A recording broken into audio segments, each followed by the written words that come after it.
India में एक बहुत बड़ी प्रॉब्लम है और उस प्रॉब्लम को मैं डायरेक्टली ना पूछ करके इनडायरेक्टली आपसे पूछ। We have a population, the population has needs as well as wants and we have very limited resources. Suppose you come from something called a Bimaru state. किसी ने नाम सुना? And give me an example of Bimaru state.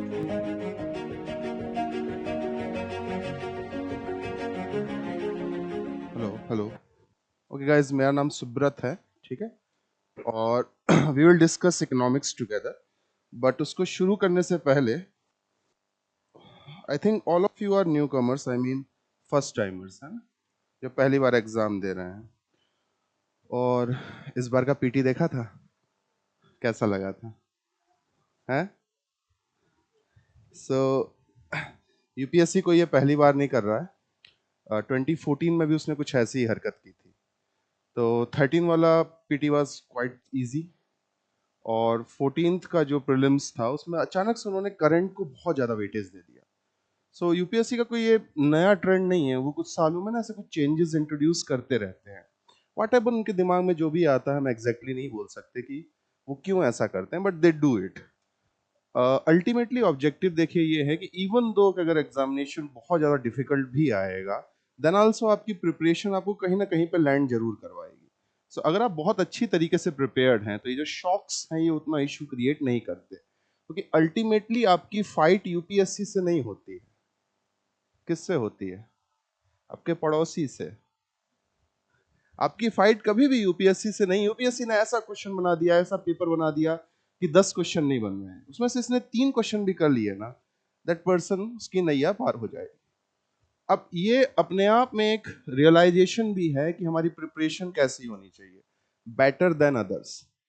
और जब हम answer writing करेंगे ना आगे जाकर के, अब हम एक नेक्स्ट स्टेज में जाएंगे, तब भी बहुत बार बच्चे पूछते हैं, सर परफेक्ट आंसर कहाँ से लिखते हैं, सही आंसर कहाँ से लिखते हैं? कोई सही आंसर नहीं होता है, बस हमारा परफॉर्मेंस हमारे, है ना, कॉम्पिटिटर से बेटर हो जाता है। कोई भी आंसर 100% परफेक्ट नहीं हो सकता। अब हम लोग सीधे अपना इकोनॉमिक्स ही डिस्कस करेंगे। आप लोगों को पोर्टल पे रिकॉर्डेड लेक्चर्स मिल जाएंगे, ठीक है ना? I think if I am not wrong 14 lectures होंगे। 12th से हमारी, not 12th, I think 17th से हमारी क्लास स्टार्ट हो रही है, ठीक है, इकोनॉमिक्स की, फ्रॉम द कमिंग मंडे।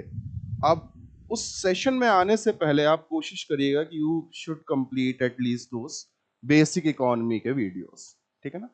आज के सेशन में हम कुछ सर्टेन टॉपिक्स उठाएंगे, थोड़ा सा हम डायरेक्शन देखेंगे कि इकोनॉमिक्स कहाँ से और कैसे प्रिपेयर करना चाहिए, और कुछ सर्टेन टॉपिक्स को उठा के थोड़ा सा हम डिस्कशन देखेंगे। हमारा डायरेक्शन ये रहेगा कि एक्चुअली में हमको सब्जेक्ट को, है ना, इंट्रोड्यूस कैसे करना है। सो अगर हम अपने तीनों स्टेजेस को देख लें,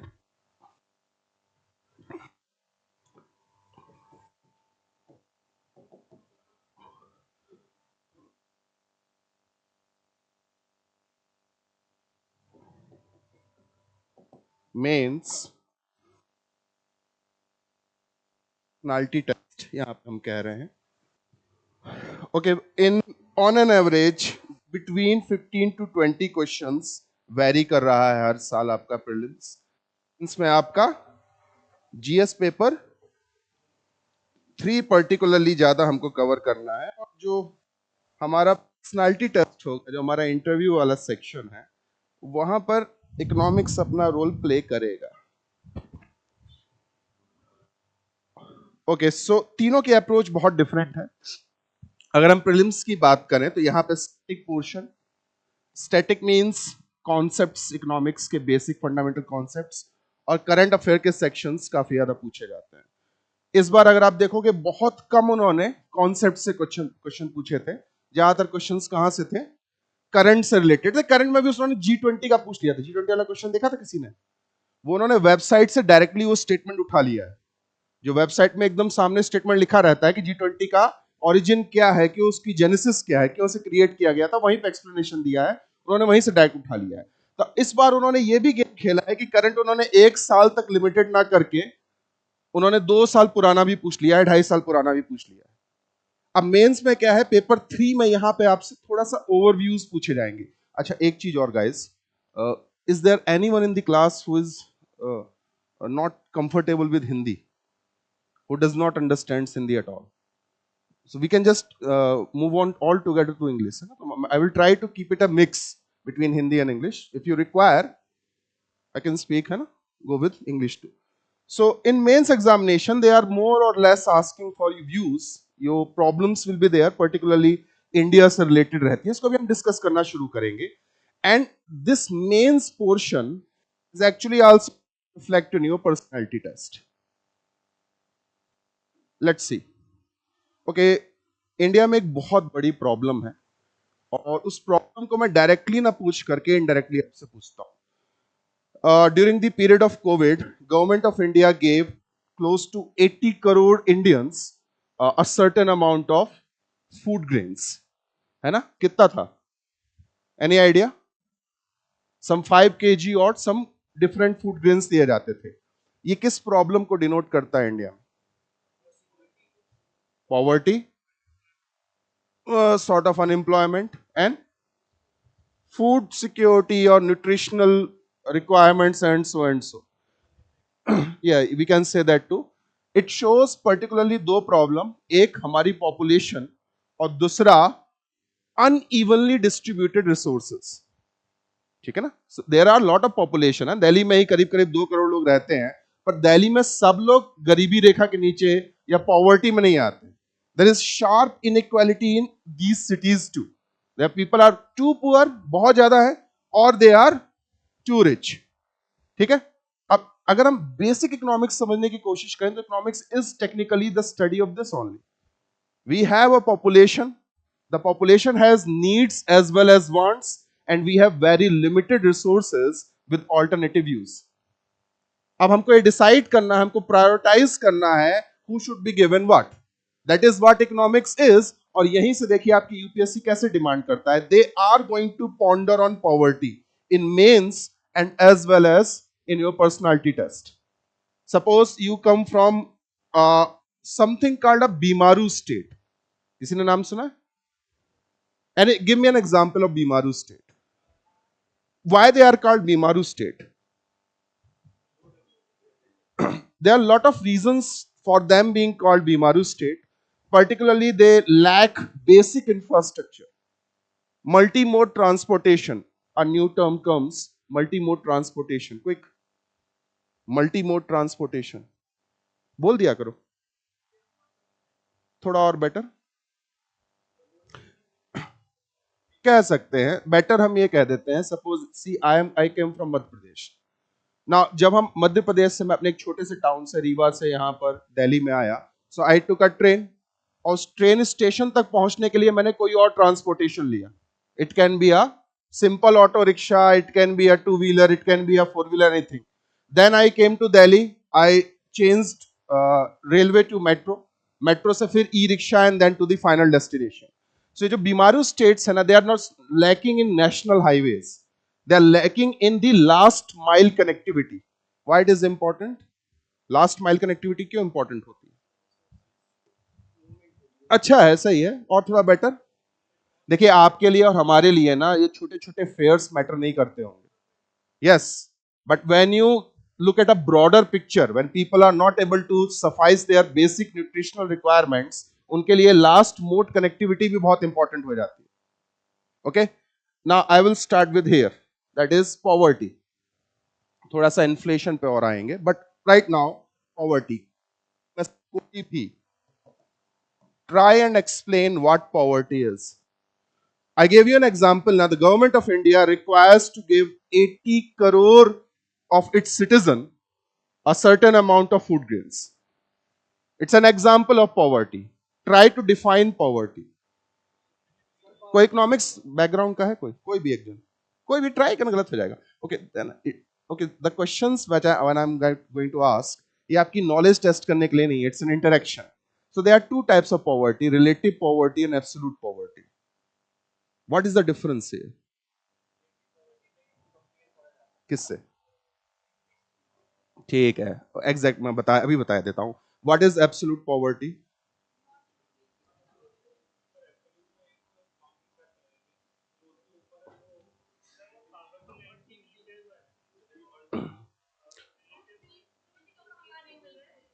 अच्छा है, गलत नहीं।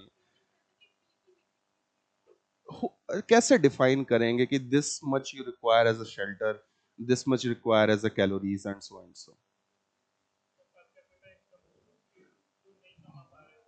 सो क्लैरिटी ला देते हैं, चलो ठीक है ना। So first one is relative poverty, I am writing it as RP. So what we do, we calculate per capita income. घबराने की जरूरत नहीं है ना, जिन लोगों को इकोनॉमिक्स का ई भी नहीं पता है उनको भी टेंशन लेने की जरूरत नहीं है, बहुत सिंपल कॉन्सेप्ट्स होते हैं। But we need to build something logically and rationally, step by step हमको बिल्ड करना पड़ेगा। दैट इज वाई फिर से मैं एक बार रिमाइंड करा रहा हूं, मंडे की क्लास शुरू होने से पहले try to cover all these lectures, है ना, जहां पे मैंने बहुत बेसिक चीजें वहां पे रिकॉर्डेड हैं, आप उनको एक बार देखिएगा। बिकॉज जब हम क्लास में आएंगे बहुत सारे टर्म्स एक साथ बम्बार्ड हो जाएंगे। अब देखो relative poverty and let's talk about absolute poverty and I will add something called chronic poverty. ये तीनों ही लेक्चर में कवर्ड है, but by understanding, let us have an understanding. First of all, India में रिलेटिव पॉवर्टी का concept बहुत ज्यादा हम फॉलो नहीं करते। Reason being because relative poverty निकाली जाती है पर कैपिटा इनकम के एक सर्टेन परसेंटेज से। लेट्स अंडरस्टैंड इसका क्या मतलब है। पर कैपिटा इनकम कैसे निकालते हैं, कोई भी एक जन फॉर्मूला बताओ, बोल दो बोल दो।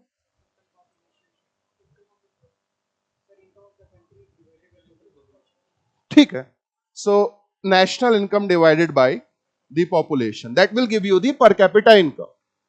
अब पर कैपिटा इनकम का सर्टेन परसेंटेज, लेट्स से कि let's hypothetically say that India has a per capita income of 3 lakhs per annum.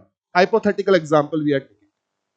अब हम ये बोल देंगे someone will be considered as relatively poor when that person is not able to earn even 50% of the per capita income of that country। मतलब on an average India में 3 लाख रुपए साल का एक इंसान कमाता है।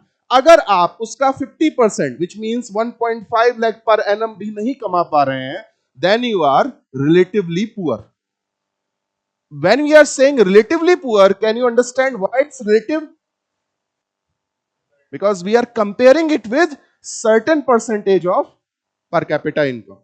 So you are relatively poor to an average Indian that is living nearby of Landikana. What about absolute poverty? अब देखिएगा, अब यहां से हमको पॉवर्टी की डेफिनेशन समझना बहुत ज्यादा जरूरी हो जाता है।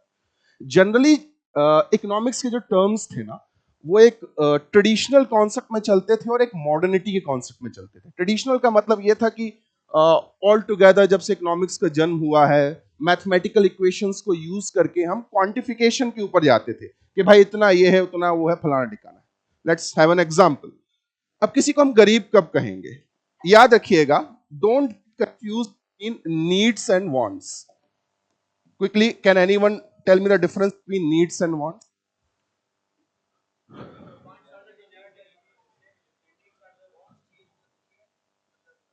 नीड्स भी चेंज हो जाती हैं, ऐसा नहीं है।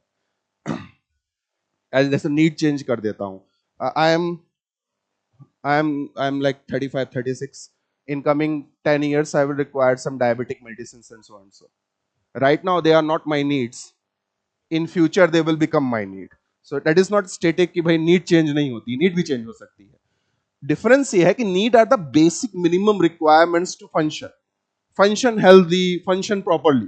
वांट्स आर डिजायर्स ना, हसरतें, ये आपको उसमें भी मिलेगा, ठीक है ना। हसरतें बड़ी बेवफा होती हैं, पूरी होते ही बदल जाती हैं।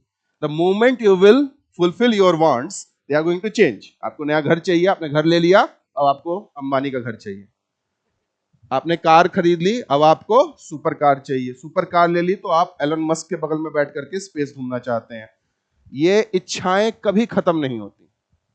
Okay, when we are talking about absolute poverty, we will not talk about wants, ठीक है ना। एक आपने बहुत फेमस डायलॉग सुना होगा, ये फिर थोड़ा सा जेंडर टाइप हो जाता है, बट है ना, मेरे पास पहनने के लिए कुछ नहीं है, वो रिलेटिव पॉवर्टी है, वो एब्सोल्यूट पॉवर्टी नहीं है। व्हेन यू आर सेइंग मेरे पास पहनने के लिए कुछ नहीं है and you are saying it's absolute poverty, which means literally you don't have anything to wear,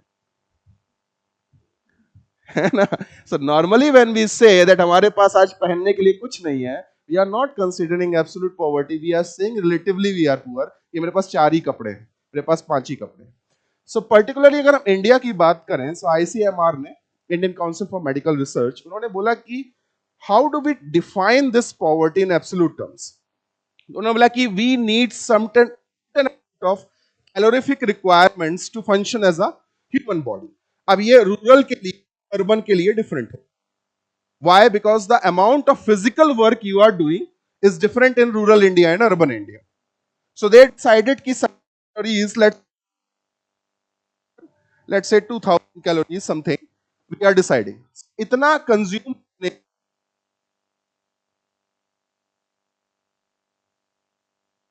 will decide are you poor or not.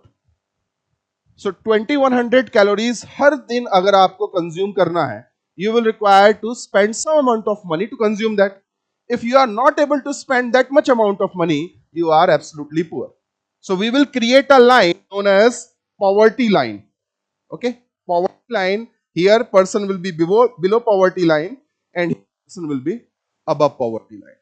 Now this is quantification. कि इतने से ज्यादा खा लेते हो तो तुम गरीब नहीं हो, इससे कम खाते हो तो तुम गरीब। But this is not the right quantification, because और भी दूसरी कॉम्प्लिकेशंस हैं, जैसे this only tells the incidence of poverty, not the depth of poverty. सरल करते हैं और मान लो हमने ये बोल दिया कि poverty 1000 rupees per month. Someone earning 1001 rupees is above poverty line and someone earning 1999 rupees is below poverty line. इन दोनों की इनकम में सिर्फ 2 रुपए का डिफरेंस है, but all the government's directed programs, subsidies and everything that is provided to the poor people or the person who is below poverty line will be given to this person. But the someone who is not earning just 2 rupees more than that person, उसको कुछ नहीं मिलने वाला है। तो यहां पे क्या हो जाता है कि दिस इज जस्ट टेलिंग कि आर यू पुअर और not, but it is not telling कि among the poors how much poor you are. और सरल कर देते हैं, मान लो हम सब लोग below poverty line, we all are below poverty line, but इसका मतलब ये नहीं कि all of us are earning 1999 rupees per month. Some might be earning 1500, some might be earning 1100, किसी के 200 रुपए ही आ रहे होंगे, which means there are lot of people below poverty line जिनको हमको देखना पड़ेगा how much poorer they are. ठीक है, द पॉवर्टी गैप इंडेक्स एक वर्ड होता है, we will see not right now. Then comes something called chronic poverty. Chronic poverty is poverty cycle, और ये एक और चीज समझाता भी है कि poverty is not actually these terms. Poverty is technically capabilities limitation, जिसे हम अमर्त्य सेन अप्रोच कहते हैं। अमर्त्य सेन ये बोलते हैं कि गरीबी का मतलब ये नहीं कि आप इतना अर्न कर रहे हो या आप इतना डाइट कंज्यूम नहीं कर पा रहे। He says that poverty means your human capabilities were restricted. Let's understand कैसे। बहुत अच्छा एग्जांपल है कोविड का टाइम।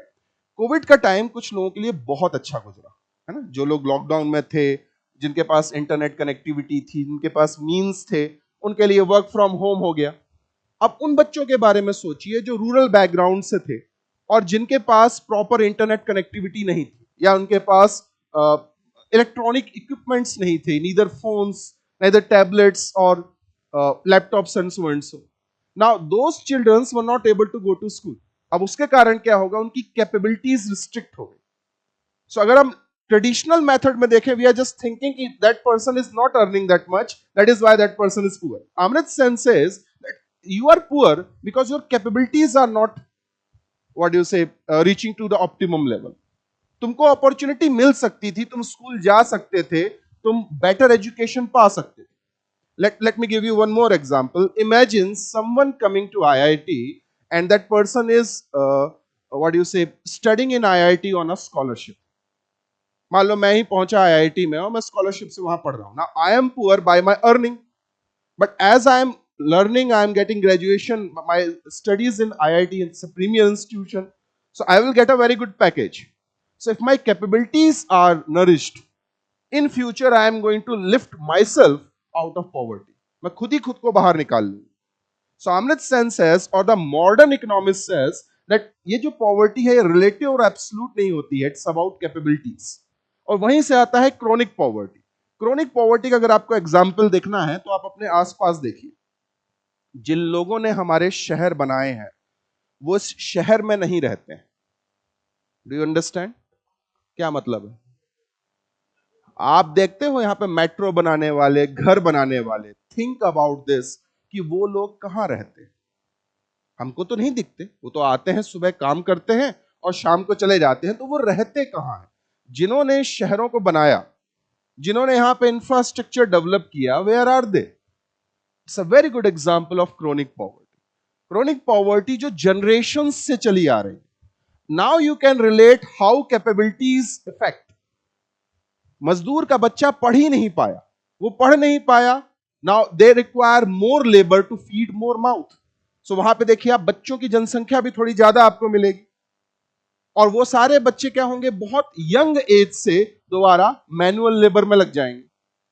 सो एक जनरेशन से पॉवर्टी दूसरे जनरेशन में ट्रांसफर होती जा रही है ना। आपकी गरीबी आपके बच्चों तक पहुंच रही है, उनकी गरीबी उनके बच्चों तक पहुंच रही है। If someone ask you how to break this cycle of chronic poverty, what will be the answer? Because India faces chronic poverty ना, जनरेशन से लोग गरीब हैं। एक पिक्चर आई थी हिंदी मीडियम, देखी किसी ने? उसमें बोलते ना, हम, मेरा बाप गरीब था, मेरा दादा गरीब था, हम तो खानदानी गरीब हैं। It's a genuine question. How will you break this cycle of chronic poverty?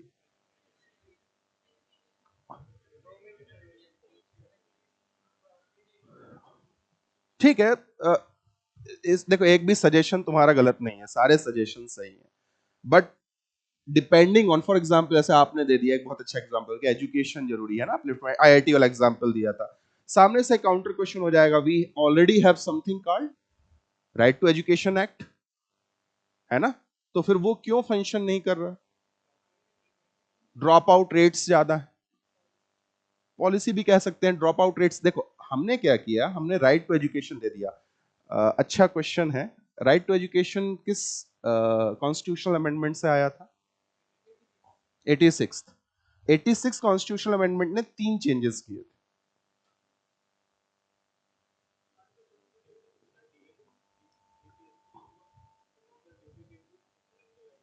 ठीक है, so directive principle state policy में लिखा हुआ था कि the state should try to give, है ना, प्राइमरी एजुकेशन टू एवरीवन। फिर स्टेट ने क्या किया, उसको डीपीएसपी से उठा करके फंडामेंटल राइट बना दिया, और उसने डीपीएसपी में जहां पर 6 to 14 years था, उसकी जगह क्या बोल दिया, अप टू 6 years की जो एकदम व्हाट डू यू से चाइल्ड केयर होता है वो प्रोवाइड करना है। नाउ 86 कॉन्स्टिट्यूशनल अमेंडमेंट, इतना टाइम क्यों लग गया हमको राइट टू एजुकेशन लाने में? या और बेटर क्वेश्चन थोड़ा और कर दूं कि why it was in DPSP, जब कॉन्स्टिट्यूशन हमने बनाया ही था, एजुकेशन की इंपॉर्टेंस हमको पता ही थी, तो हमने क्यों नहीं उसको ऑलरेडी फंडामेंटल राइट बना दिया था? क्योंकि डीपीएसपी जस्टिसिएबल नहीं होते हैं, आप उनके लिए कोर्ट ऑफ लॉ में नहीं जा सकते। हमारे लिए ज्यादा इंपॉर्टेंट इकोनॉमिक्स का टर्म है कि स्टेट के पास इंफ्रास्ट्रक्चर, मैन पावर, रिसोर्सेज नहीं थे कि वो सबको फ्री और कंपलसरी एजुकेशन प्रोवाइड कर सके। जब उनके पास ये कैपेबिलिटीज आ गई, जब उनके पास ये रिसोर्सेज आ गए, तो उन्होंने फ्री और कंपलसरी एजुकेशन प्रोवाइड करना शुरू कर दिया। बट अभी भी क्यों नहीं हो पा रहा है? वाई? बिकॉज स्टेट के पास अभी भी इंफ्रास्ट्रक्चर नहीं है। तो जब आप पर्सनालिटी टेस्ट में आपके सामने ये चैलेंजेस फेस किए जाते हैं, हर एक कोई आंसर देगा, हाँ सर एजुकेशन प्रोवाइड कर देंगे, स्किल दे देंगे, फलान ठिकाना, ऑलरेडी सारे प्रोग्राम्स चल रहे हैं, but why they are not giving us results? Because still वहां पर रिसोर्सेज कन्फाइंड। ठीक है, so just introduction here about poverty. So आपको दोनों पता होने चाहिए। See, from the perspective of prelims, अगर हम प्रीलिम्स की बात करें तो डेटा ज्यादा इंपॉर्टेंट हो जाएंगे ना। पॉवर्टी लाइन, तेंदुलकर की कमेटी की क्या रिपोर्ट थी, लखनवाल की क्या रिपोर्ट थी, फलाना टिकाना रिपोर्ट क्या थी, कैलोरीज पे वो पूछ सकते हैं, या फिर वो पॉवर्टी गैप इंडेक्स के कुछ फॉर्मूलाज पूछ सकते हैं, and so. But as soon as you come to mains and personality test और इंटरव्यू, यहां पर रेदर देन सीधे कॉन्सेप्चुअल क्वेश्चन की बजाय आपके व्यूज पूछे जाए। How to solve this, what are the problems here, and सो।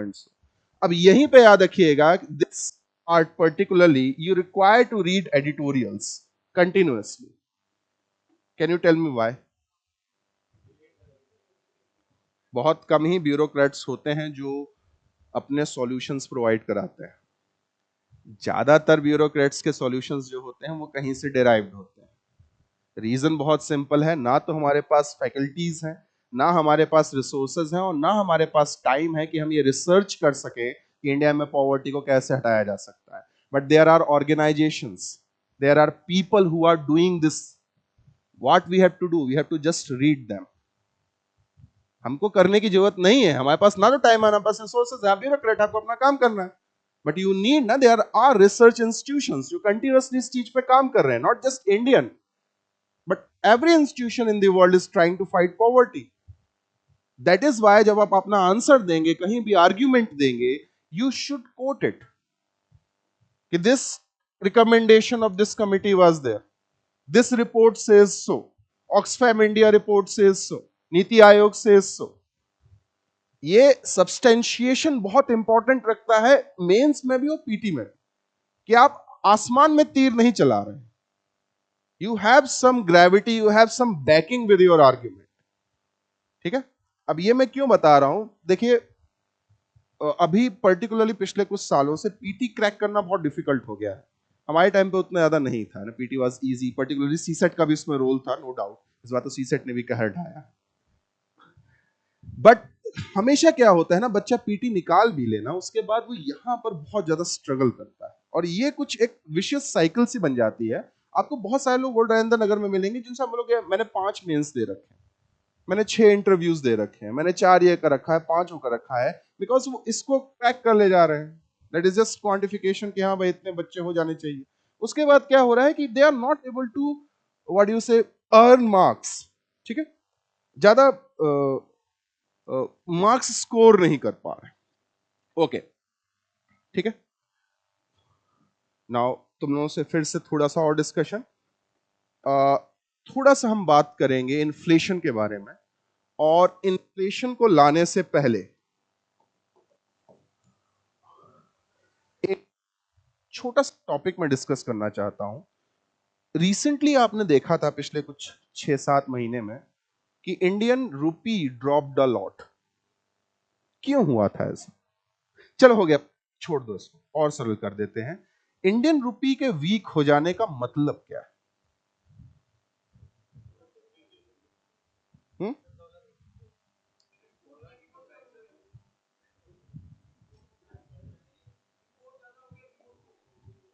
ठीक है, सही है, बोलते रहो, सुन रहा हूं. तो कोई भी आंसर ना परफेक्ट आंसर नहीं है.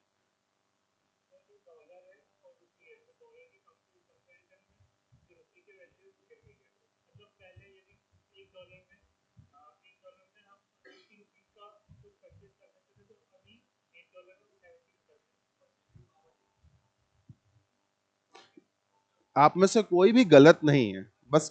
हाँ, आप में से कोई भी गलत नहीं है, बस आंसर के थोड़ा थोड़ा क्लोज पहुंचते जाते हैं.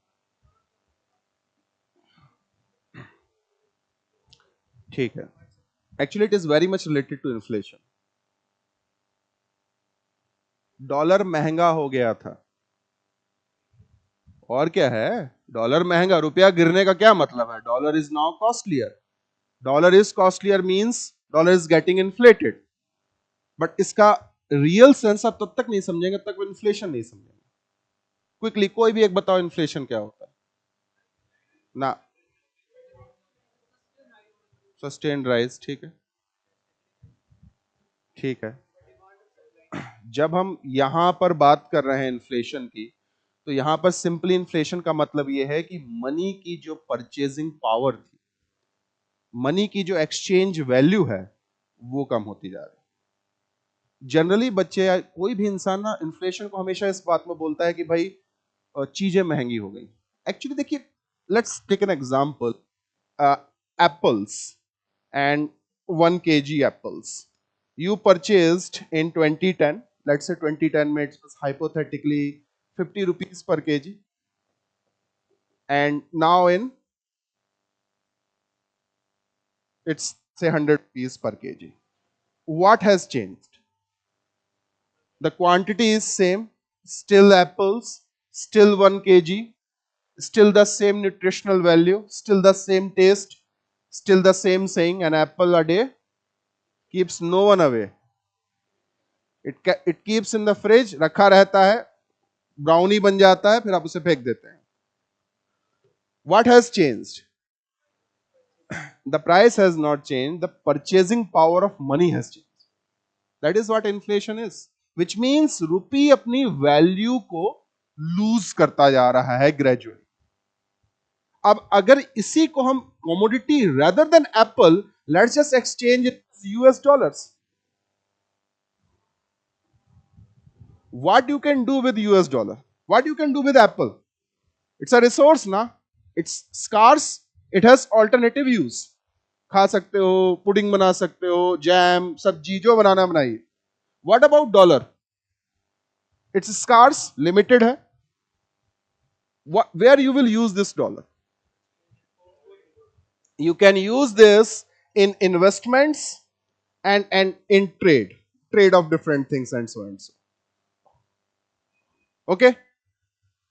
जो हमारा रुपी गिरा था ना, it was not because of trade. It was because of investment. Okay? हमारे जो रुपये लगातार ड्रॉप होता जा रहा था, वो इसलिए नहीं हो रहा था कि हमारा ट्रेड बहुत ज्यादा फ्लक्चुएट हो रहा था. It was that the money which has been, the dollar which has been invested in India, it was moving out. Why it was moving out? Because the Fed, the banks in USA were giving higher interest. So जो investor है उसको इससे मतलब नहीं होता है कि India है कि यूएस है कि फ्रांस है कि जर्मनी है. उसको मतलब है कि उसको कहां ज्यादा प्रॉफिट मिलेगा, कहां ज्यादा इंटरेस्ट मिलेगा. So they were getting more interest in USA, and USA is more safer investment than India. They started to move out.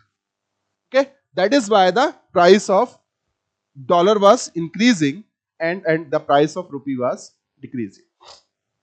अब देखिए बहुत सारे आर्ग्यूमेंट्स आ जाते हैं बीच में, पर्टिकुलरली पॉलिटिकल स्टेटमेंट नहीं दूंगा पर सिंपल रखता हूं. वो बोल देते हैं कि इस टाइम पर 5 रुपए का $1 हुआ करता था, and so and so. But in India we can not do this. India requires a very delicate balance in our forex and in our trade. Why? वो डेलिकेसी क्यों चाहिए होती है? बिल्कुल सही, हमारी इंपोर्ट डिपेंडेंसी के कारण. Why India is import dependent? Quickly नहीं, it's fuel. It's basically the fuel, और वो भी दो फ्यूल. कौन कौन से? The crude and the coal. दोनों की जो हमारी डिपेंडेंसी है ना, वो हमारी इकोनॉमी. फ्यूल क्या है? इकोनॉमी के लिए लाइफ लाइन है. फ्यूल नहीं होगा economy. Do you know India is one of the leading importer of crude oil and it is a leading exporter of petroleum products. हम कच्चा माल इंपोर्ट करते हैं, उसको रिफाइन करते हैं और पेट्रोलियम प्रोडक्ट्स को यूरोप और यूएसए को ही बेचते हैं. But the problem is that we don't have those natural resources. और ये एक बहुत अच्छा शिफ्ट आपको दिखाई देगा. अच्छा कह लीजिए, बुरा कह लीजिए, but in coming 10 to 20 years the global energy market is going to shift. वो क्रूड ऑयल से किसी और चीज पे जाएगा, बिकॉज उन्होंने फ्यूचर देख लिया है और वो अभी से इन्वेस्ट करना शुरू करेंगे. आप सब समझ रहे हैं, either they are going for solar energy or they are going for electrical energy in other ways and so and so. They are trying to make more efficient batteries than lithium ion. So let's see in future what actually happens. Okay, so in inflation we have seen two things.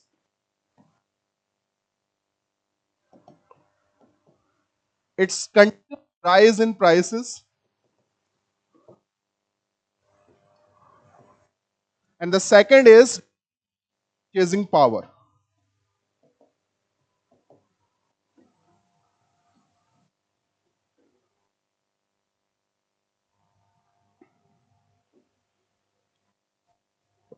Decline in purchasing power. That where inflation comes in. ठीक है.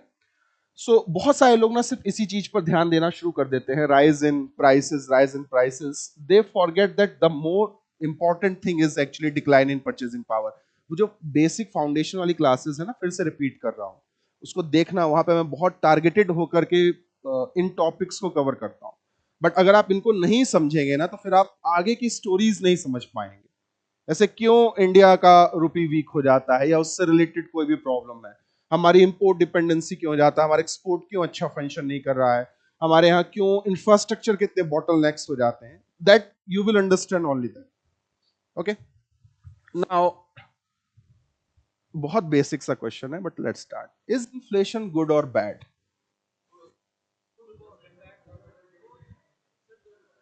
कोई भी कोई answer आपके ना गलत नहीं है, आपके आंसर अधूरे हैं। गुड बोला किसी ने बोला बैड, किसी ने बोला बोथ। अब मैं इसको थोड़ा पूरा कर देता हूं। It depends what type of inflation is. It is neither it is good neither it is bad, पर हमको देखना होगा कि इन्फ्लेशन का टाइप कौन सा है। Okay, so quickly see, let's take an example of a shopkeeper. Okay, so let's say just a shopkeeper, and there are customers who are here to purchase. ठीक है, 10 जोड़ी जूते हैं और 10 कस्टमर हैं जो कि उसको खरीदने आए हुए। व्हाट हैपन,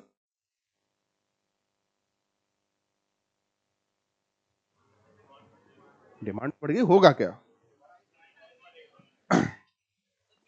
अरे यार देखो, इकोनॉमी में जाने की कोशिश मत करो, हम में से कोई भी प्रोफेसर नहीं है ना, हमको बनना है। बहुत सिंपल सा ज्ञान लगाया करो।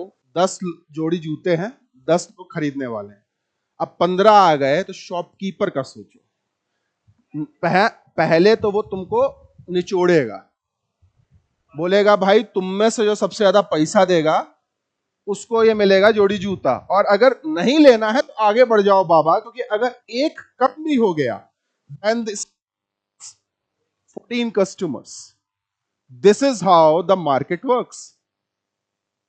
आपको पता है कि आपको पैसा मिलना है, plus you know how what inventory that person has.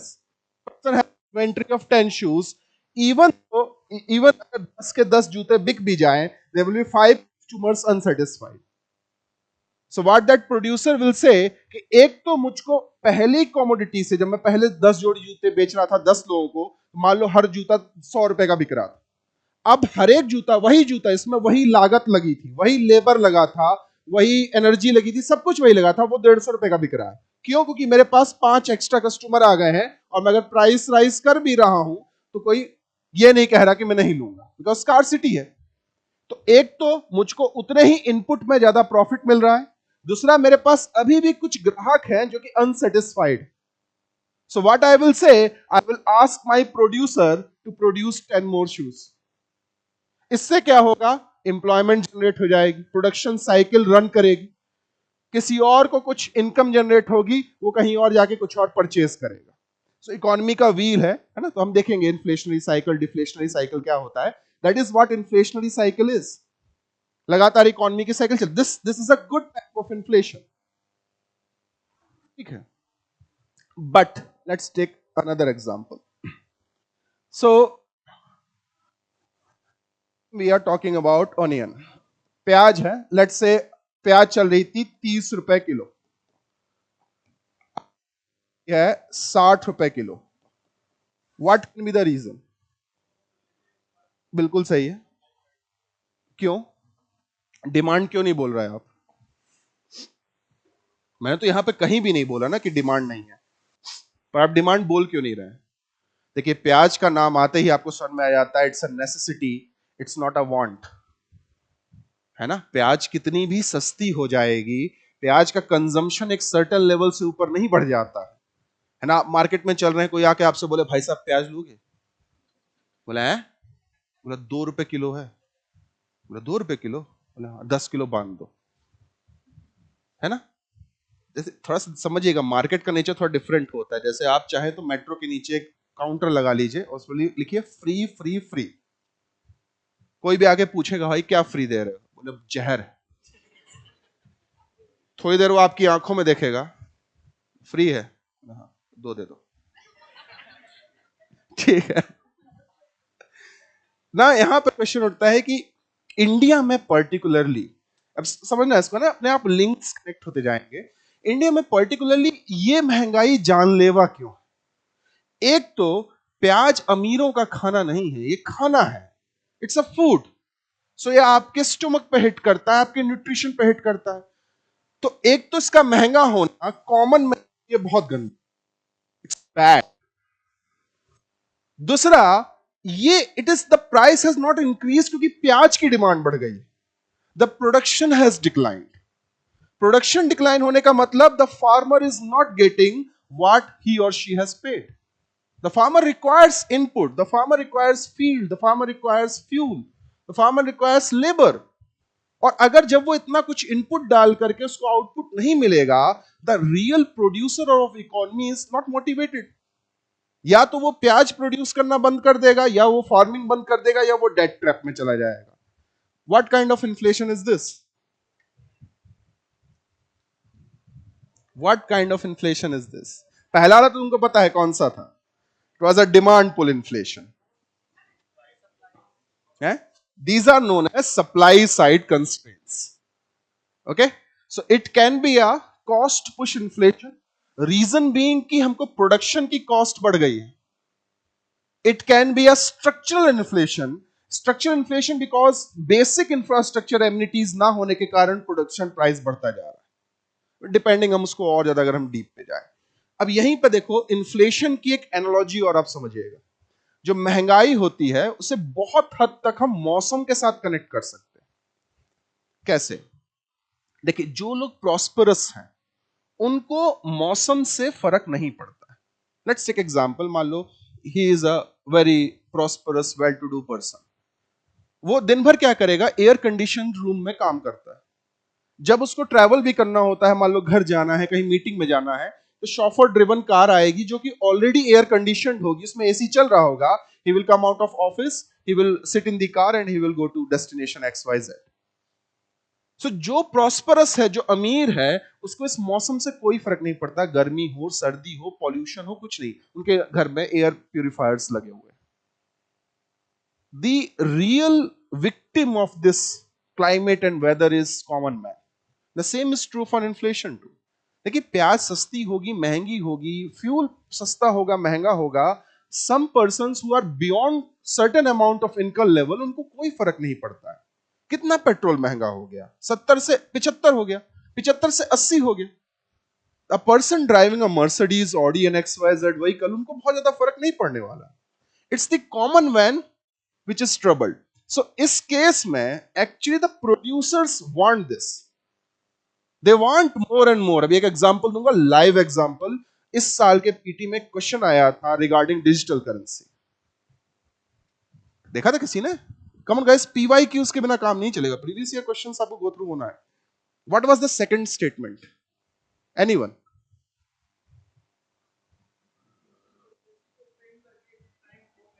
Why?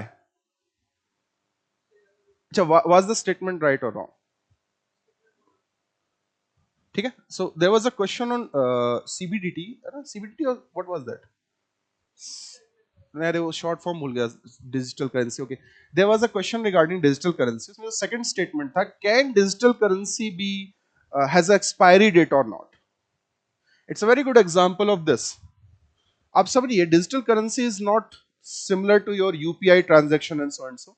हम बाद में डिस्कस करेंगे. एक बहुत बेसिक से समझ लो. जब हम UPI ट्रांजैक्शंस करते हैं, it is not a transaction between you and the person who are sending. is the transaction between yours bank and that person's bank. Is it clear? UPI transaction में या जो digital हमारे पास जो wallets हैं, Paytm है, the money is not with us, the money is with the bank. That is why server खराब होता है ना SBI का. पहले तो वो लंच टाइम रखा था उन्होंने कि जब भी जाओ लंच टाइम, उन्होंने उसको डिजिटल कर दिया है. Server down. उनका वो कहने का वही मतलब है कि लंच टाइम चल रहा है भाई, अभी नहीं पेमेंट हो पाएगा. ये बहुत अच्छा एग्जांपल है कि that the money, even if it is in digital form, we do not own it. The digital currency we are going to own. आपकी डिवाइस में वो करेंसी होगी. It will not be with anyone else. It will not be with the bank, which means that money is locked with you. वो money आपकी जेब में आ गया, वो लॉक हो गया है. So the second statement was right because the banks want to have an expiry date, otherwise you are not going to use this locked money. तो हम आपको मजबूर कर देंगे कि आप इतने दिनों में से खर्च ही करिए. अल्टीमेटली हम किसी तरीके से डिमांड इंक्रीज कर दें. खर्च करने का क्या मतलब है? जूता ही ना खरीदोगे, कार खरीदो, कुछ भी खरीदोगे, you are going to create a demand. So this type of inflation is good. India suffers from this type of inflation. A very good example if you want to understand, let's say dollar was like this, 70 rupees for a single dollar. Why it has reached up to 80 rupees for dollar? It's not the demand has increased, it's our exports have declined or the investment is going out. The supply of the dollar is declining. That is why continuous ये जो हमारा रुपी drop हो रहा था, it's not a good thing. ठीक है. अब inflation एक और प्रॉब्लम लेके आता है, महंगाई एक और समस्या लेके आती है, और वो समस्या है ऑक्सफैम रिपोर्ट की. इसने पढ़ी है ऑक्सफैम रिपोर्ट? सुना है ऑक्सफैम का नाम? ऑक्सफैम इनइक्वालिटी पे काम करता है. ठीक है.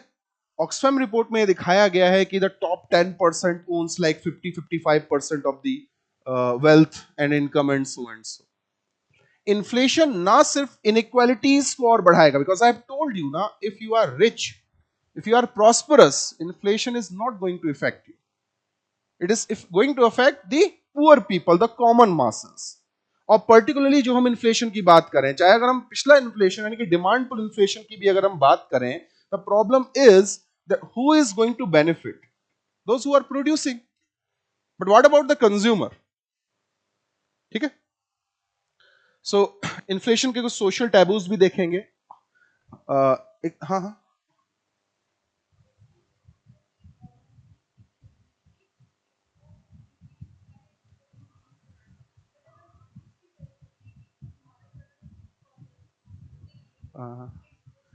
अच्छा, बहुत अच्छा क्वेश्चन है, बढ़िया, मैं समझ गया.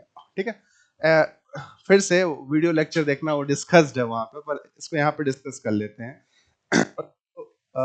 ग्राफ सिंपल है, घबराना नहीं, बहुत सिंपल ग्राफ है. So always between price and quantity. Right की तरफ जाएगा बढ़ेगा, लेफ्ट की तरफ जाएगा कम होगा. डिमांड और सप्लाई का, डिमांड का इनवर्स कर्व होता है. सरल भाषा में समझ लो, कोई चीज महंगी है कम खरीदोगे, कोई चीज सस्ती है ज्यादा खरीदोगे. सुनार की दुकान पे जाके आप नहीं बोलते हैं कि ताया जी 10 किलो सोना बोरी में बांध दीजिए. या आप सब्जी की दुकान में नहीं बोलते भाई 10 ग्राम आलू चाहिए मुझको. It's simple. If it is cheap we are going to purchase in bulk. It's costly we are going to, है ना. So price and quantity inverse relation, that is demand. किसी चीज का प्राइस हाई है तो क्वांटिटी कम होगी, जाएगी.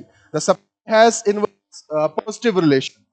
Supply relation मतलब कोई भी प्रोड्यूसर किसी चीज को कब ज्यादा प्रोड्यूस करेगा, क्वांटिटी वो कब ज्यादा प्रोड्यूस करेगा, जब उसे ज्यादा रोकड़ा मिलेगा. 10 जूते वाला एग्जांपल है ना, 10 जोड़ी जूते थे. Why that person is producing 15? Because there are more customers. Okay. So the shift is like this. Let's increase the demand, D to D1. So what actually happens? This is P, the price increases, this is P1. This type of inflation is known as demand pull inflation, because the demand is increasing, that is why the price is increasing. Okay. The other one, this price, we have quantity, the demand has inverse relation, the supply has positive. This time what we will do, will reduce the supply. So graph हमेशा याद रखना, graph अगर right की तरफ जाएगा, आपके लिए right है ना, राइट की तरफ जाएगा बढ़ेगा, लेफ्ट की तरफ जाएगा कम होगा. तो सप्लाई हमको कम करनी है, it will go in the left direction. So S to S1, this was price P, new price P1, this is shift, this is increase. दोनों ही inflation. Now उसके क्वेश्चन पर लौट के आते हैं. So appreciation of dollar, always remember. Appreciation means that rupee was, let's say, 70 rupees per dollar, it is 65 rupees per dollar. इसका मतलब रुपया मजबूत हो गया है और डॉलर कमजोर हो गया है. तो जब भी हम बोलेंगे appreciation of rupee, automatically it means, सरल भाषा में समझो, पहले $1 खरीदने के लिए 70 रुपए देना पड़ता था. अब हमको $1, वही डॉलर खरीदने के लिए कितना देना पड़ता है? 65 rupees. So the dollar has become cheaper, or we can say the money has become stronger. That is why appreciation of rupee or the depreciation of dollar is the same thing. साथ में चलते हैं. Now, है ना? Now quickly, what will happen in this condition? जब रुपया appreciate करता है और डॉलर डेप्रिशिएट करता है तो क्या इफेक्ट होता है? बहुत सिंपल है, इसे ऐसे समझो. आप देखो, मान लो आप एक पेन बेचते थे. You used to sell a pen in the international market. और वो पेन बिकता था कितने का? $1 का। अब dollar is no use to you. India में डॉलर का क्या काम है? फेमा में फंस जाओगे, ठीक है ना। एक सर्टेन अमाउंट से अगर आप ज्यादा यूएस करेंसी या कोई भी फॉरेन करेंसी रखोगे, फॉरेन एक्सचेंज मैनेजमेंट एक्ट में फंस जाओगे, मत करना। What will happen to a producer, जो कि एक पेन प्रोड्यूस करता है, जो इंटरनेशनल मार्केट में $1 का बिकता है, उसको पहले कितना मिलता था? ₹70। अब कितना मिलता है? ₹65। What will happen to that producer? वो या तो यूएस को बेचना बंद कर देगा या वो उस पेन को बेचना बंद कर देगा, क्योंकि उसको पहले, या देखो लागत वही है ना, पेन को बनाने के लिए उतना ही प्लास्टिक लगा, उतनी ही इंक लगी, सब कुछ वही लगा, लेकिन पहले ₹70 मिलते थे, अब ₹65 मिलने लगे, उसमें तुम्हारा कोई रोल नहीं था। वो इंटरनेशनल मार्केट्स के कारण डॉलर का प्राइस डिक्लाइन हो गया। तो ये क्या करेगा? आपके इंपोर्ट्स को डिक्लाइन करेगा, I am so sorry, exports को डिक्लाइन करेगा। सो एक्सपोर्ट्स डिक्लाइन होंगे, why? Because the exports are becoming less and less profitable. साथ में हमेशा याद रखिएगा, आप इस वाले कान को पकड़ेंगे, इस वाले कान को पकड़ना है। एक्सपोर्ट के साथ इंपोर्ट भी आएगा। अब क्या हो रहा है? इमेजिन आप एक आईफोन परचेज करते थे for $1,000। How much it use to cost? ₹70,000। The same iPhone, the same model, everything is same. Now how much it is going to cost? ₹65,000, which means your imports will keep on increasing. Why? Because the rupee is stronger and the dollar is weak. यहां पे दो चीजें, एक, the source of foreign currency in India is either two, जो कि मैं already बता चुका हूं, either it is investment or it is exports. So at the same time जहां हमारे exports कम हो रहे हैं, पैरेलली हमारे इंपोर्ट्स बहुत ज्यादा बढ़ते जा रहे हैं। What it will do? एक तो लगातार इंडिया से यूएस डॉलर बाहर जा रहा है, the imports are very high, और जो आ रहा था वो क्या होता जा रहा है?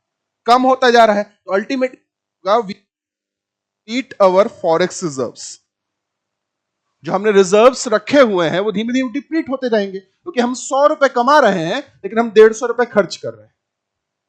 सो in the long run this is not good. Let's take the opposite example. This time we are going to appreciate the dollar and appreciate the rupee. So what will for $1?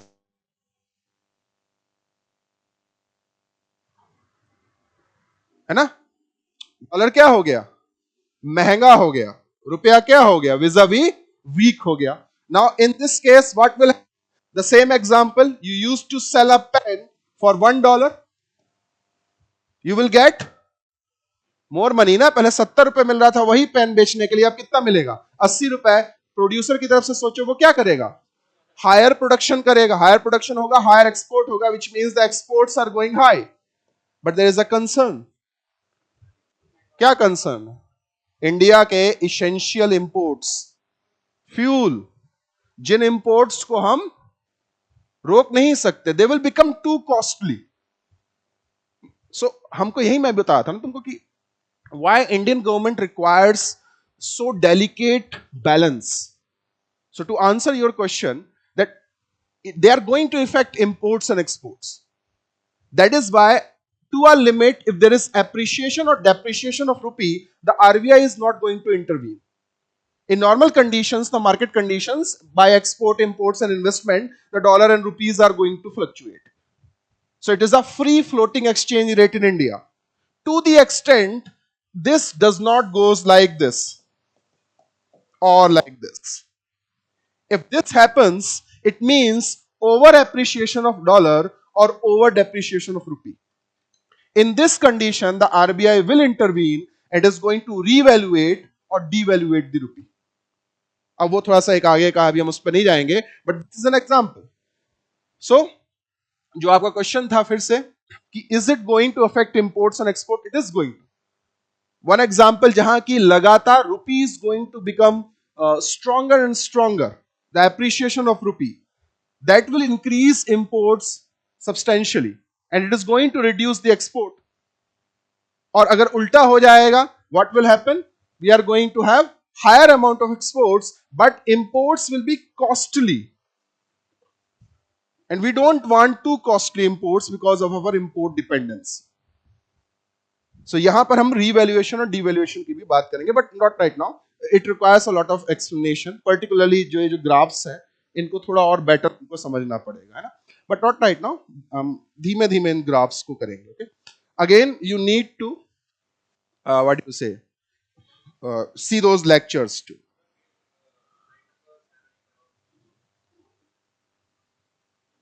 Okay, ये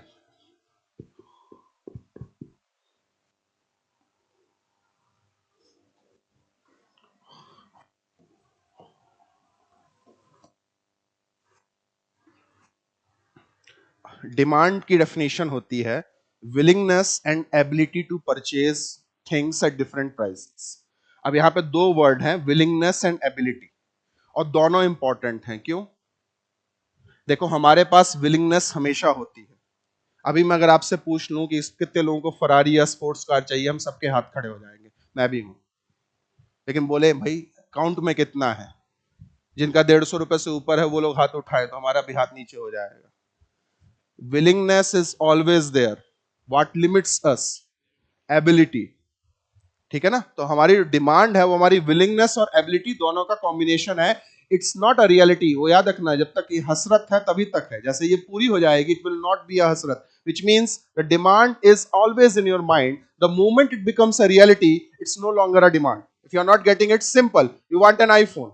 Example, you want an iPhone. The moment you are going to purchase that iPhone, the demand for that iPhone is gone. है ना. जैसे ही तुमने खरीद लिया phone, अब काहे की डिमांड खत्म. डिमांड आप कुछ और नहीं डिमांड करोगे. लैपटॉप चाहिए, कुछ और चाहिए. So demand is ability and willingness to purchase goods and services at different prices. Then comes the supply. Supply is the willingness to create or to produce or to sell at different prices. It is directly associated with the profit you are making. अरे कई लोग सुना है, किसान लोग कई बार crops change कर देते हैं. क्यों चेंज कर देते हैं? हो सकता है एमएसपी ज्यादा मिल रहा हो. एमएसपी ज्यादा मिलने का क्या मतलब है? मार्केट में कुछ भी चल रहा हो, मुझको एक सर्टेन अमाउंट ऑफ मनी मिलना ही है. तो क्या है, एश्योरेंस है ना मुझको हायर प्रॉफिट का. तो सप्लायर क्या प्रोड्यूस करेगा जिसमें उसको ज्यादा अर्निंग मिलती हो. अब यहां पे जब हम लॉ ऑफ डिमांड की बात करते हैं, the graph we are discussing, that is known as law of demand. Demand states everything else kept unchanged. And what is this everything else? We'll discuss not right now. So it says simply price and quantity. If we are going to compare, it will have an inverse relation. The demand for anything depends on its price and quantity. If it is very costly, the quantity will be less. If it is cheaper, the quantity will be more. But there's a hook, there's a catch. Everything else kept unchanged. Example दूं, भाई normally आलू सस्ता मिलता है क्या? रोज 5 kilo उठा के लाते हो? नहीं ना. पर कभी कभी ऐसा होता है we are going to purchase a lot of potatoes, maybe शादी है, मे बी कोई फंक्शन है. सो कुछ और फैक्टर्स हैं जो कि मैं स्पेसिफिकली आपको डिफाइन करूंगा कि these are the factors which may change. But as of right now, this is a simple. So it says price is high. If the price is high, the if the price is low, quantity will be high. ठीक है. It's an inverse curve.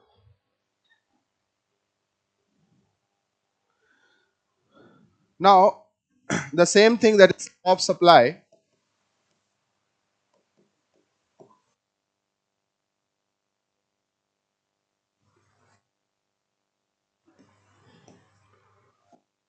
is if you are getting higher profits, price is high, the quantity will be high. If the price is low, the quantity will be low. This is law of supply.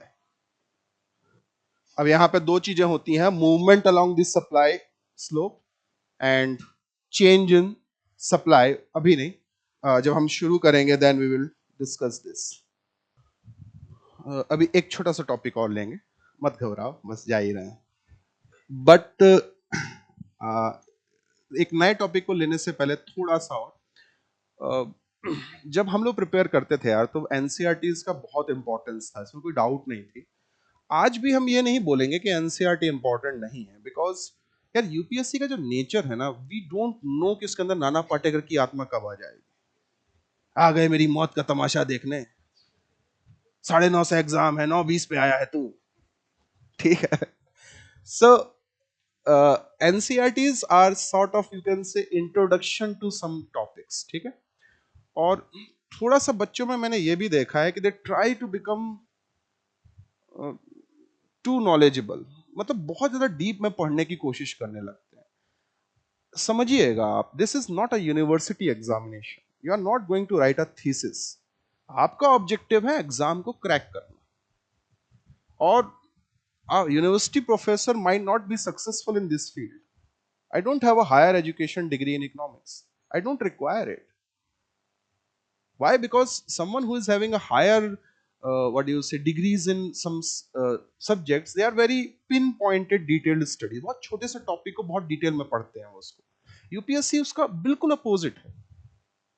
वो हमसे बोलता है कि सब पढ़ो, थोड़ा थोड़ा पढ़ो, rather than studying something in very detail, study everything in required details. So ये थोड़ा सा आप लोग गलती मत करिएगा। ये मैं क्यों बोल रहा हूँ, बिकॉज बहुत सारे बच्चे आके बोलेंगे सर कौन कौन सी बुक रिकमेंड कर दीजिए। अरे कोई भी एक बुक ले लो, तुमको जो बुक मिलेगी that will be more than enough. 4 बुकों को आप मत पढ़िए, आपके पास जो भी बुक है ना उसका ऐसा घोंटा होना चाहिए कि आपको सब पता रहे। तो वो 10 बुकों का बंडाल मत रख लेना कि यार रमेश सिंह भी रखी है, सिंघानिया भी रखी है, फलाना भी रखी है, ढिकाना भी रखी है। सब में नेशनल इनकम की डेफिनेशन वही है, सब में इन्फ्लेशन की डेफिनेशन वही, अलग नहीं हो गए, रंग वंग बदल दिए होंगे, है वही। ज्यादा आपको कहां पे फोकस रखना है कि you should keep updating with the current news. Particularly मैं अपने टॉपिक की बात कर रहा हूं। Economics is a very very dynamic subject, very dynamic subject. बहुत चीजें फ्रिक्वेंटली चेंज हो रही हैं because economy hovers around resources and humankind is continuously developing new resources. जितने ज्यादा हम रिसोर्सेज डेवलप कर रहे हैं उतने कॉम्प्लिकेशंस आ रहे हैं, बिकॉज उन रिसोर्सेज को हम सब में नहीं बांट सकते। So we have to prioritise, ठीक है। चाहे वो डिजिटल करेंसी का एग्जांपल आ गया, see in the coming few months you will see a lot of news on digital currency.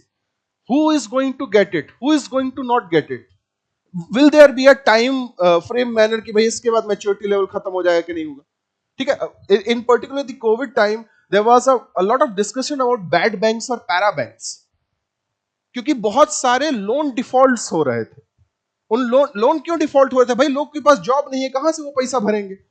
But banks, banking system जो है ना वो ट्रस्ट पे काम करता है। एग्जांपल देता हूं, मान लो मैं एक बैंक हूं, मैं करता क्या हूं पता है, बहुत सिंपल सा काम करता हूं। तुम सबसे पैसा लेता हूं और तुम सब लोगों को प्रॉमिस करता हूं कि भाई तुम्हारा पैसा सेफ है, और मैं लेता हूं रिस्क।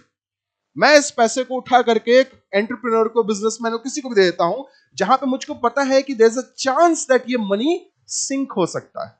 संक कॉस्ट कहते हैं इसे, हम पढ़ेंगे, ठीक है ना। जैसे फॉर एग्जांपल मान लो तुमने हाईवे बनाने के लिए इन्वेस्टमेंट किया, तुम सबसे पैसा लिया और मैंने 100 करोड़ हाईवे बनाने के लिए डाल दिया। आधा हाईवे बनने के बाद 50 करोड़ उस पर लगने के बाद हाईवे का प्रोजेक्ट बंद हो गया। अब मैं उस हाईवे से कैसे 50 करोड़ निकाल लूं, नहीं निकाल सकता, रोड उखाड़ूंगा, डामर बेचूंगा सड़क पे, भाई 5 किलो का डामर, 5 किलो का डामर नहीं बेच सकता। इट्स अ संक कॉस्ट, डूब गया। Bank are doing this which means it requires your trust that your money is safe with me. तुमको पता है, अगर तुम थोड़े लोग पढ़े लिखे हो, तुम्हें पता है बैंक ने जुआ खेल दिया है। बहुत सारे हैं, पता है ना, भगोड़े गए हुए, वो जुआ ही था। So understand this when we are talking about para, bad banks and COVID का ड्यूरेशन। ये एक बहुत बहुत ज्यादा क्रूशियल स्टेज थी बैंक्स के लिए, बिकॉज पब्लिक ट्रस्ट अगर चला गया तो एक कॉन्सेप्ट होता है, उसे कहते हैं बैंक रन। बैंक रन का मतलब ये होता है कि आप सबने मेरे बैंक में पैसा डाला है, मैं पैसे को रख नहीं सकता, money needs to run. Why? Because as the inflation is moving, the purchasing power, the value of money is declining. जो चीज 1000 रुपए में पिछले साल आती थी, वही चीज आज 1500 रुपए में आती। तो अगर मैंने उस एक साल के लिए वो 1000 रुपए रख दिया, उसकी वैल्यू नहीं रही, परचेजिंग पावर कम हो गई। It needs to run, it needs to be invested. And when I am going to invest, you should know, आपको पता होना चाहिए कि भाई बैंक मेरे पैसे को रन कर रहा है। तो you are continuously looking at news. इसीलिए एक और, बहुत सारे बच्चे आप पूछते नहीं पूछते, मैं बता दूं, बहुत सारे बच्चे मुझसे ये पूछते हैं कि सर कॉर्पोरेट्स का इतना बड़ा लोन क्यों माफ कर देते हैं और किसानों के लोन माफ करने में उन्हें दिक्कत क्यों होती है? करो, बोल दिया करो।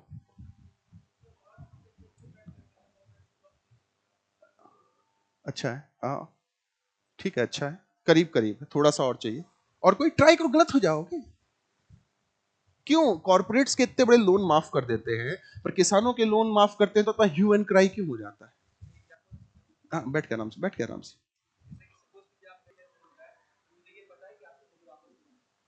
हम्म, ठीक है, गलत नहीं है, ठीक है, थोड़ा और बेटर चाहिए। बोल दो, बोल दो। बस आप मेट्रो के द्वार पे पहुंच गए हैं, अब हम आपको अंदर ले चलते हैं। दोनों को सेपरेटली देखेंगे। पहले देखते हैं कॉर्पोरेट का बड़ा लोन। बस थोड़ी देर और।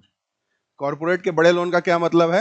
1 लाख करोड़ का एनपीए बन गया। NPA is non performing asset. Simply you have given loan to someone. अपना यार याद करिए आप, जिसको आपने 6 साल पहले 500 रुपए दिए थे और आप उससे बोलो 500 रुपए दे, बोले 500, बोले there's a very big sum of, let's say, 1 lakh crore rupees which has converted into NPA, which means the loan that you have given is not giving you returns back. Now what is the solution? क्या करें? Particularly एक तो देखिए, ये misnomer आप मानना बंद कर दीजिए कि बैंक लोन को माफ कर देता है ना। अलग अलग उसके लिए टर्मिनोलॉजी है, राइट ऑफ अलग होता है, ठीक है, एनपीएस में जाना अलग होता है। जब बैंकिंग समझेंगे, एनपीएस समझेंगे, तो मैं स्पेसिफिकली आपको बताऊंगा कि राइट ऑफ क्या है, ठीक है ना, और वेवर्स क्या होते हैं, अलग अलग चीजें होती है, सब सेम नहीं है। But you have to understand, see, it is not ethical. What I'm going to say is not ethical, it is business. A company which owns or which has created a NP of 1 lakh crore is giving employment to a lot of people. It is producing X, Y, Z and so commodity. So अगर वो NPA है, so अगर उन loan नहीं वापस कर पा रहे, there is a option कि we should dismantle that organization and get our money back, or we try to make it profitable again.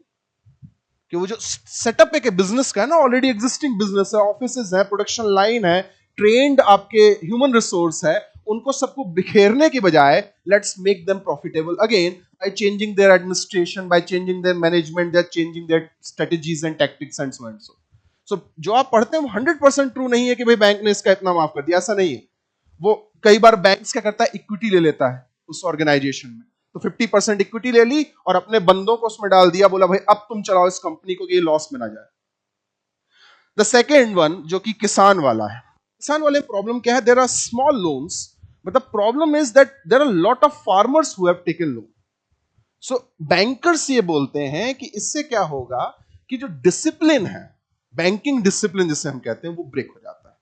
इसका मतलब यह कि आप बैंक से 50,000 रुपए लेते हैं और आप वापस नहीं करते हैं, सरकार माफ कर देती है, तो आपकी साइकी में यह बैठ जाता है कि मैं लोन ले लूं और मुझे लोन वापस करने की जरूरत, वापस लेने की जरूरत नहीं। तो एक बैंकिंग डिसिप्लिन को डिस्ट्रॉय कर रहा है। दैट इज वाई बहुत बड़ा इश्यू हो जाता है बैंकिंग कम्युनिटी में जब वो फार्म लोन वेव करते हैं।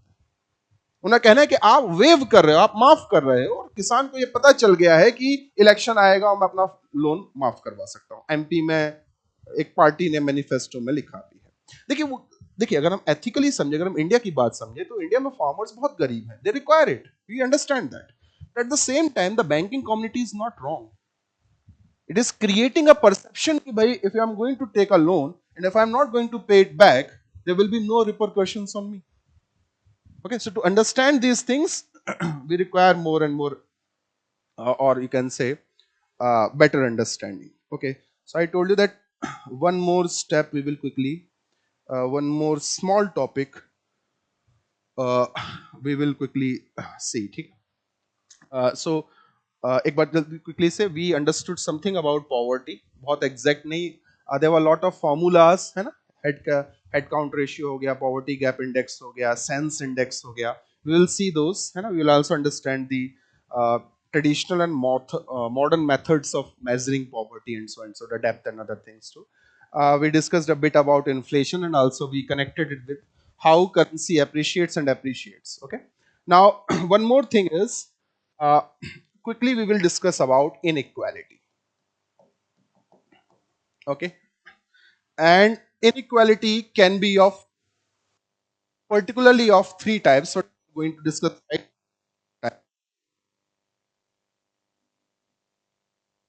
and is wealth inequality. Okay, income inequality and wealth inequality. Have you heard of something called Gini's coefficient? Lawrence curve and so and so. Okay,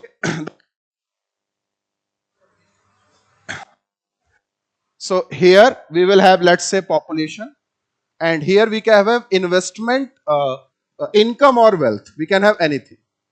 So ये graph बहुत simply है कि there is 10% population should own 10% of income or wealth. The 20% of the population should own income or wealth, the 30% and so, which means it needs to be a straight line. Then this is perfect equality. The proportion of population to income is है ना same, but actually में ऐसा होता नहीं. What actually happens in real world? This goes like this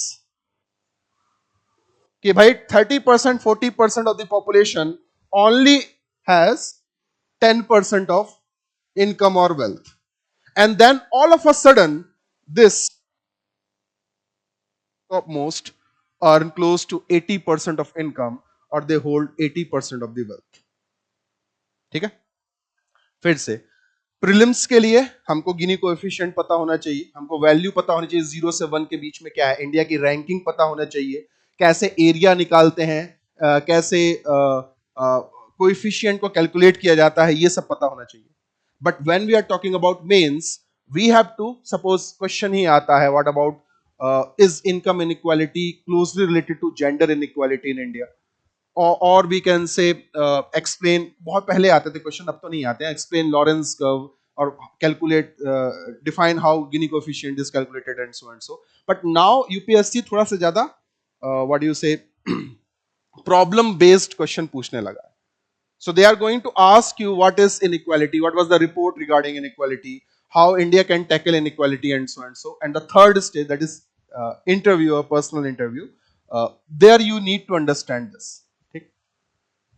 So inequality कई तरीके की हो सकती है, ये तो सिर्फ मैंने बहुत सिंपल बताया था. Inequality जो कि मैंने एक एग्जांपल भी दिया था कि हाउ इनकम इनइक्वालिटीज और economic inequalities are related to gender inequality. Inequality देखिए, इनइक्वालिटी एक तो हमको रीजनल वाइज दिखाई देगी कि कुछ स्टेट्स हैं जो कि ज्यादा प्रॉस्परस हैं, कुछ स्टेट्स हैं जो बीमारी प्रदेश वाला हमने एग्जांपल दिया था. दूसरी inequality you will find in gender. Then inequality you will find in family. Family में इनइक्वालिटी होती है, ठीक है ना, क्योंकि सब लोग कमा नहीं रहे, सब लोगों की परचेजिंग पावर सेम नहीं होती, सबके नाम पर वेल्थ नहीं होती. इंडिया की पर्टिकुलरली अगर हम बात करें, इनहेरिटेंस के लॉज और इनहेरिटेंस के ट्रेडिशंस डिफरेंट है. So when you have the problem in mains regarding what you say addressing inequality, you should mention all the dimensions. India में सेक्टोरल इनइक्वालिटी भी है. एग्जांपल दूं, सर्विस सेक्टर में लोग ज्यादा हायर इनकम अर्न कर रहे हैं, वेरस फार्मिंग में, एग्रीकल्चर में, इवन आपका जो इंडस्ट्रीज है, प्रोडक्शन है, उसमें उनकी इनकम कम. फिर इसके बाद आप देखोगे कि सर्विसेज में भी सर्टेन ग्रुप है जो कि ज्यादा अर्न कर रहा है या जो ज्यादा वेल्थ व्हाट यू से एक्वायर कर रहे हैं, कंसंट्रेशन कर रहे हैं. ठीक है ना. Okay, so we will stop here guys. Okay, actually ठीक है. If you guys have any questions regarding, हाँ बोल.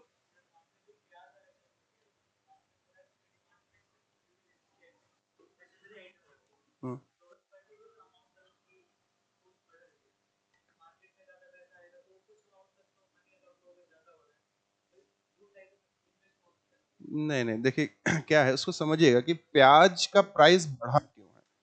जो हमारा पॉइंट भूल जाते हैं, तो प्राइस प्याज का प्राइस इसलिए नहीं बढ़ रहा है कि हम कुछ हायर अमाउंट ऑफ कंजम्पशन उसका कर रहे हैं. ठीक है, जनरली ज्यादा नहीं बढ़ता है. प्याज का price all of a sudden 30 रुपए से 80 रुपए और 100 रुपए इसलिए हो जाता है कि प्याज का प्रोडक्शन डिक्लाइन हो गया है. और थोड़ा बेटर कर दूं, इंडिया में स्टोरेज की एक बहुत बड़ी प्रॉब्लम है. तो किसान के पास क्या होता है ना, दो प्रॉब्लम. एक तो किसान के पास कोल्ड स्टोरेज नहीं है, दूसरा किसान के पास पैसा नहीं है.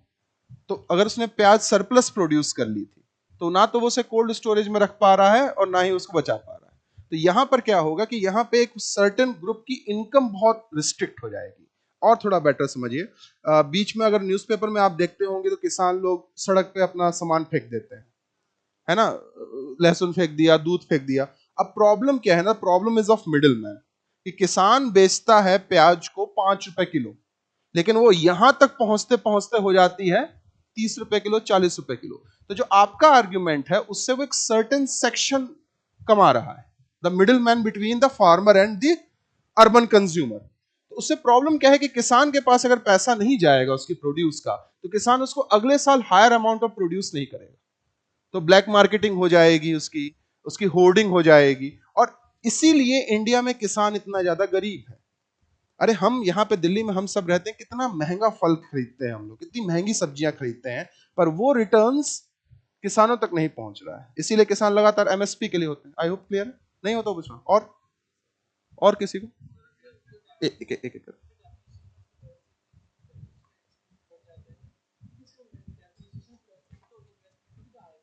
आ सकता है। शॉर्ट टर्म में अच्छा है, इन्वेस्टमेंट आएगा तो ठीक है, इन्वेस्टमेंट आया है ना, इसको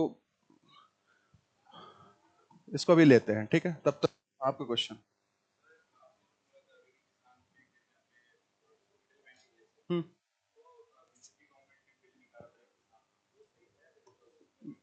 उसमें शॉर्ट कमिंग्स थी, हम ये नहीं बोलेंगे कि रिफॉर्म्स नहीं थे, बस में शॉर्ट कमिंग्स थी। और उसमें जो सबसे बड़ी शॉर्ट कमिंग है जो आपको भी ऑफिशियली बोलना है, वो ये है कि कंसल्टेशन की कमी थी।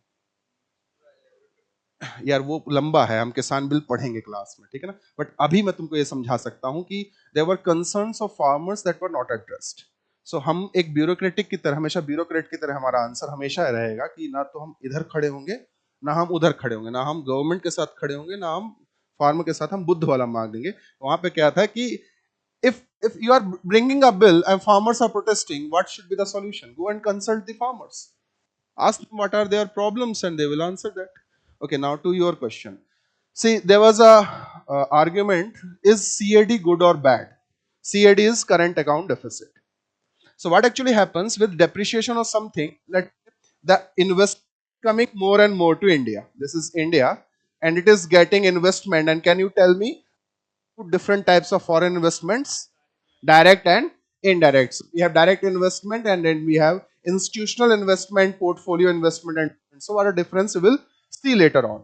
So what actually happens in the short run, it is going to give us forex investment. जब आएगा तो इंडिया में फॉरेक्स आएगा, इट लुक्स गुड, बहुत अच्छा दिखाई देता है, बट व्हाट एक्चुअली हैपेंस, याद रखिएगा, ये जो हमारे पास इन्वेस्टमेंट आया है, it require returns going back.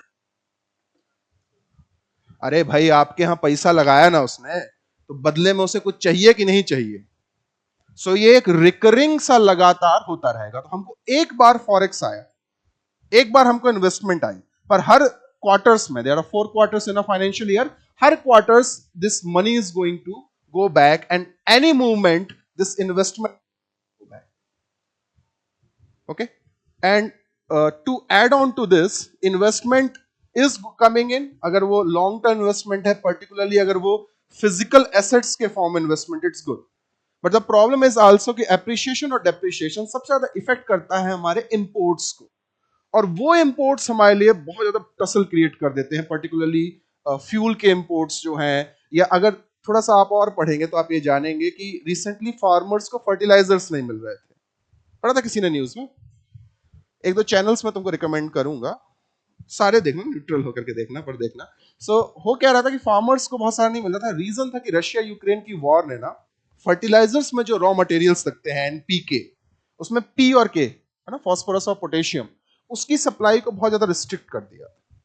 वहां से क्या इनपुट्स नहीं आ रहे हैं। तो इंपोर्ट सिर्फ ये प्रॉब्लम नहीं करते कि they create costly things, costly import creates dependency, that we have to purchase it from Russia or Ukraine. We have no other option. Diplomatic ties. Recently, you have heard about the news that Russia has declined accepting INR as a transaction for trade. इस पर हम एक बहुत लंबी बहस करेंगे, that is known as internationalization of rupee. Any more questions?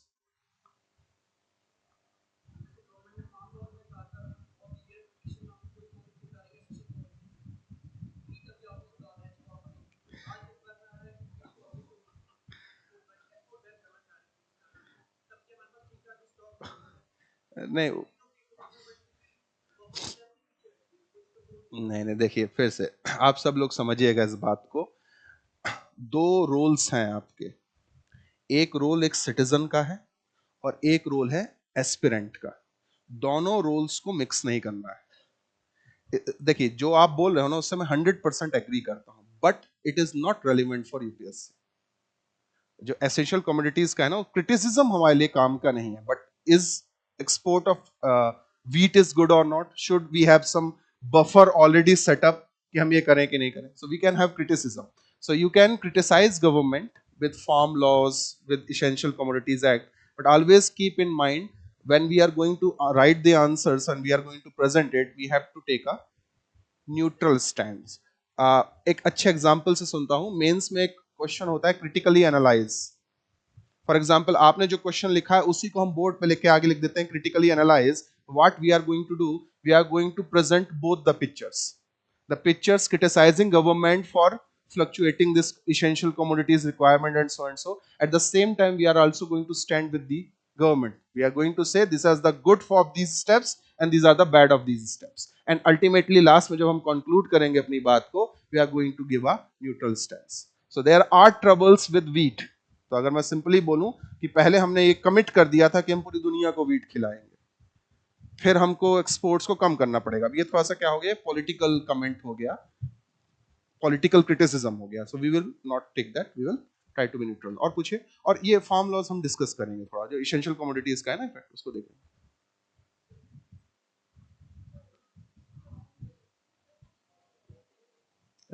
You are not audible, please speak louder, sit down, speak louder.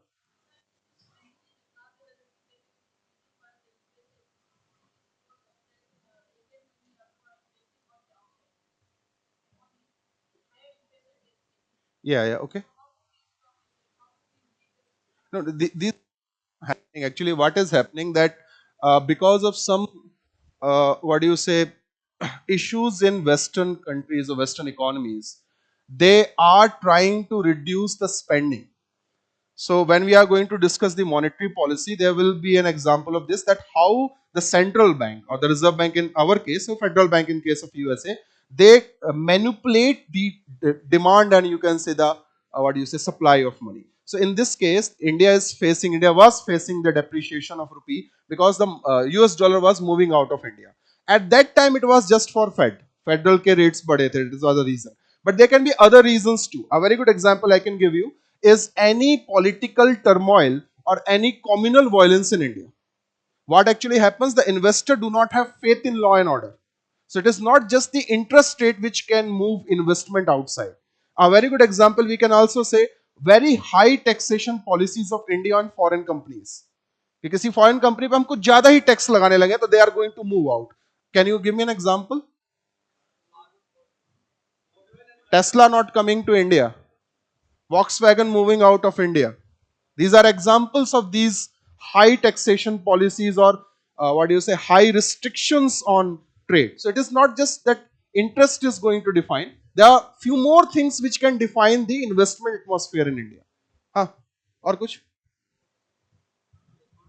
एक हाथ देना। हम्म,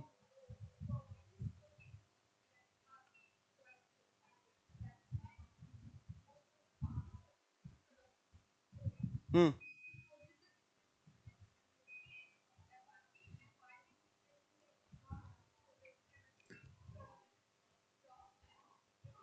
थोड़ा सा लंबा हो जाएगा, बट बैठी में थोड़ा सा बता देता हूँ। एमएसपी को कैलकुलेट करने के लिए एफएलएस C2 यूज करते हैं।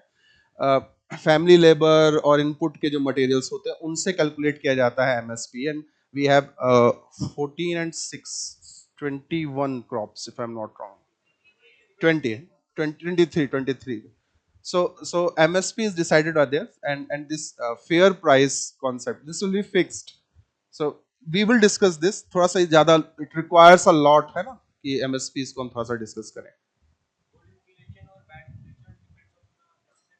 नहीं नहीं, कई चीजों पे देखो, गुड इन्फ्लेशन और बैड इन्फ्लेशन किस किस किन किन चीजों पे डिपेंड करता है। एक तो रेट कि इन्फ्लेशन, महंगाई जरूरी है क्योंकि अगर महंगाई नहीं इसका मतलब कि डिमांड नहीं है ना। चीजें भाई, आप दुकान में सामान कब खरीदोगे, रखोगे, जब दुकानदार कोई ग्राहक आके इसको खरीदे। तो एक सर्टेन लिमिट तक 2%, 3%, 4% तक inflation is good. But then comes what type of inflation? What was the reason for inflation? Was the reason that more people are spending, or the reason is that the production has declined? So it depends कि कैसा inflation है. First of all, above 6%, any type of inflation is bad. चाहे वो भले demand pull ही क्यों ना, it's bad. That is why RBI has a policy of 4 plus minus 2%. So the minimum 2, maximum 6. Then even if there is a structural or cost push inflation of 2% or 3%, it's still bad. But most of the time you will never find cost push inflation to be 2 or 3%. It is always going to be a double digit inflation. Why? Because all of a sudden prices एकदम से सोर हो जाते हैं. 30 रुपए की चीज 150 रुपए की पहुंच जाएगी. ठीक. और कुछ?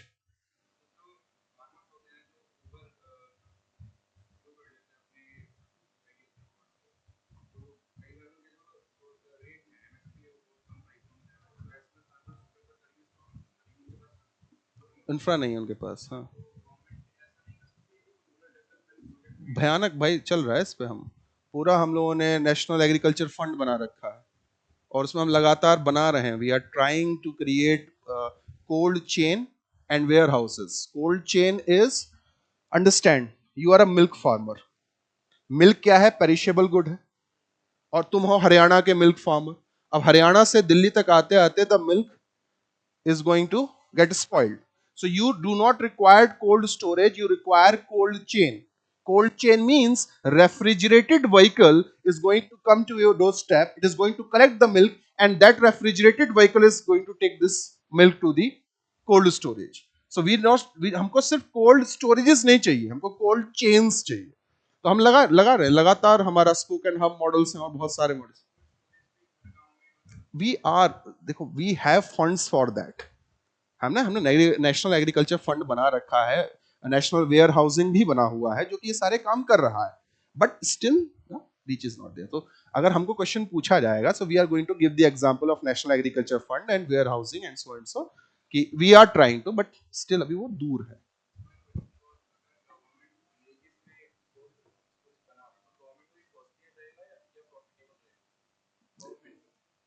देखो, गवर्नमेंट को, यार अजीब सा क्वेश्चन है पर ठीक है. गवर्नमेंट को पैसा तो हर जगह ही लगेगा. अगर हम अर्बन एरियाज में भी लगाते हैं फलान टिकाना. फिर से उसी आंसर को रिपीट करता हूं कि हम कोल्ड स्टोरेज, सुनना सब लोग, कोल्ड स्टोरेज ना हम गांव में नहीं लगाएंगे. हम लगाएंगे कहीं पर एक हब बना के. जैसे मान लो एक डिस्ट्रिक्ट हेडक्वार्टर है और लेट्स से तालुका है. ठीक है, तालुका जो कई गांवों के लिए. So we have cold storage here and what we will connect villages with last mile connectivity. So rather than opening a cold storage in every village, we will have a cold storage at a place, and we will have cold chain. पता है ना कि refrigerated vehicle is come here, it is going to bring it हर जगह से. So हम नहीं करेंगे ना, हम कभी भी गांव में नहीं बनाने वाले. हम बनाएंगे ऐसी जगह पे जहां पर कि कई लोग पहुंच सके. और कुछ? अभी तो कुछ नहीं है, बट सबसे अच्छा ऑल्टरनेटिव ये हो सकता है कि यूथ जो पर्टिकुलरली अनएम्प्लॉयड है उसको किसी तरीके से दोबारा हम एग्रीकल्चर में लेकर के जाए. देखो, बहुत सारे प्रॉब्लम्स करता है. एमएसपी का प्रॉब्लम, सबसे बड़ा प्रॉब्लम ये हो जाता है कि एक बार अगर आपने एमएसपी दे दिया तो आप उस एमएसपी को हटा नहीं सकते. एमएसपी का कॉन्सेप्ट, क्यों एमएसपी जरूरी हो जाता है? बिकॉज वो मार्केट फ्लक्चुएशन से हमको बताता है. तो होगा क्या कि जो एनवायरमेंटल आप पॉइंट कर रहे हैं, होगा कि फार्मर को अगर एक पर्टिकुलर क्रॉप हायर एमएसपी की मिलेगी तो हम वही क्रॉप उगाना शुरू कर देंगे. फिर इससे क्या होता है, सॉइल कैसी है, एनवायरमेंट कैसा, कोई मतलब नहीं, किसान वही का वही उगाएगा. तो एनवायरमेंटल कंसर्न हो जाएंगे, एल्गल ब्लूम्स होने लगेंगे. बहुत ज्यादा हाई नाइट्रोजन फर्टिलाइजर यूज करने के कारण एल्गल ब्लूम्स होने लगते हैं. डाइवर्सिफिकेशन ऑफ क्रॉप खत्म हो जाता है, स्पीशीज लूज होने लगती है, वो सब कुछ है. बट हमें लगता है ना, अगर हमने एक बार एमएसपी दे दिया हम उसको हटा नहीं सकते, क्योंकि इंडिया की डिस्टिंक्टिव प्रॉब्लम है कि there are lot of farmers, they are too poor and they need help. What is the solution? There is only one solution: reforms in agriculture. The question is, who is going to do the reforms? The educated youth that we have. The demographic dividend India में industries नहीं है, पता है ना. Services में देखो क्या होता है, 15 लोगों का काम एक इंसान करता है लैपटॉप पे बैठ के घर पे. Services are not a labour intensive industry, services side में फेंक दो। दूसरी होती है labour intensive production. India does not has production hub, but what India has a very fertile agriculture field, that too in a different agroclimatic regions, which means it can support different type of species of crops. But what it is lacking modernization in agriculture, it is lacking investment in agriculture. So what we can do, we can use our demographic dividend, which cannot be consumed in services, neither it can be consumed in industries, that can be consumed in agriculture. Lockdown में कितनी success story सुनी थी कि मैं घर में जाकर के ऑर्गेनिक फार्मिंग करके करोड़ों कमाने लगा, मैं बी कीपिंग करके कमाने लगा. Why can't we do this? So MSP हम हटा नहीं सकते as of right now. As of now we require this. In future MSP से बेटर क्या होगा? वी नीड क्रॉप डाइवर्सिफिकेशन, जिससे एक क्रॉप पे डिपेंडेंसी ना हो. दूसरा, एग्रो क्लाइमेटिक रीजन के अकॉर्डिंग हम क्रॉप उगाएं, जिससे कि भाई इन्वायरमेंटल शॉक को वो झेल सके. दूसरा, अभी आपने सुना था अन्ना, श्री अन्ना. What is this Shri Anna? Shri Anna is दोबारा मिलेट्स को रिवाइव करना, because millets in itself are climate resilient. And there is a what do you say, vacuum, or there's a big gap in millet production. Millet की requirements हैं और millet produce नहीं होते. So MSP का अभी तो हमारे पास कोई ऑल्टरनेटिव नहीं. We need to give certain amount of assurance. But what can be the solution? एक और एग्जांपल देखो, तुम्हारी क्वेश्चन को एक और तरीके से, यूनिवर्सल बेसिक इनकम का नाम सुना है? We are thinking about introducing universal basic income, which means even if you are employed or not, you will get certain amount of money in your bank accounts. But is this the solution? No. We need to get employment, we need to provide skill development, but for that time being we need to support, we need to give support. और पूछो. हाँ, yes please. Okay, yes, next time I will keep in mind. Anyone else? Okay, so before concluding, see, there was a lot of points and topics that we started to take out. और वो problem थी, आपको समझना होगा, because अगर हम कोई भी एक पर्टिकुलर टॉपिक लेते, it requires 30, 20, 40 minutes to discuss. So it was a discussion how we are going to take forward this class. ठीक है, इकोनॉमिक्स टेक्निकल सब्जेक्ट है.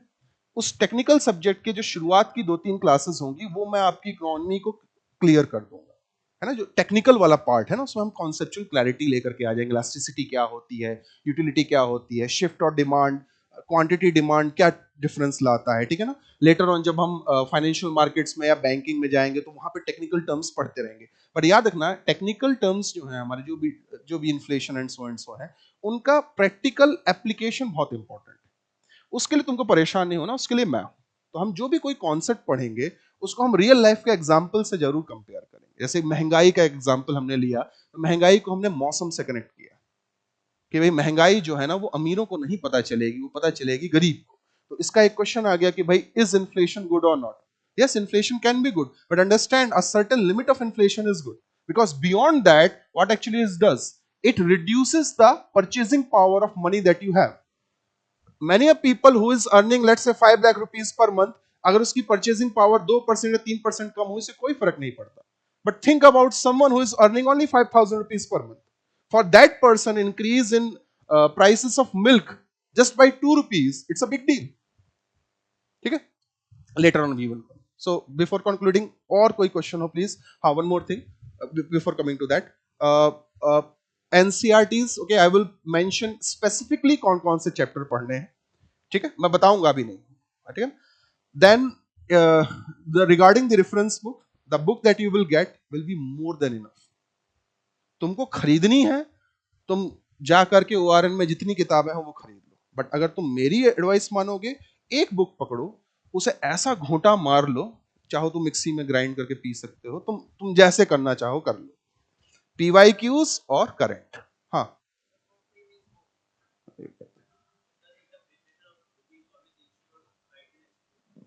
not always, but most of the time.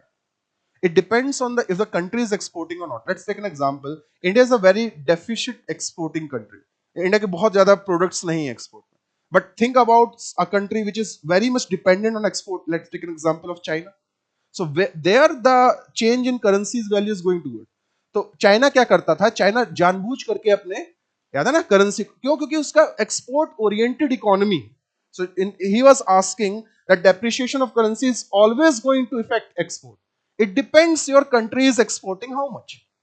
If your country is too much dependent on export, yes. But if your country has very limited exports, very essential, let's take an example of Silk Route. India's export was spices and cotton and so. उस समय कोई फर्क नहीं पड़ता because only source for spices is in India. तो depend करता है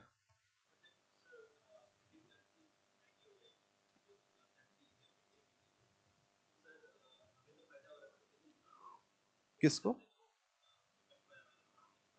हाँ, बट वही तो मैं बोल रहा था, अगर उनके पास और कोई सोर्स ही नहीं है खरीदने का, सिर्फ इंडिया से ही वो खरीद सकते हैं, तो भले महंगा हो भले सस्ता हो खरीदेंगे.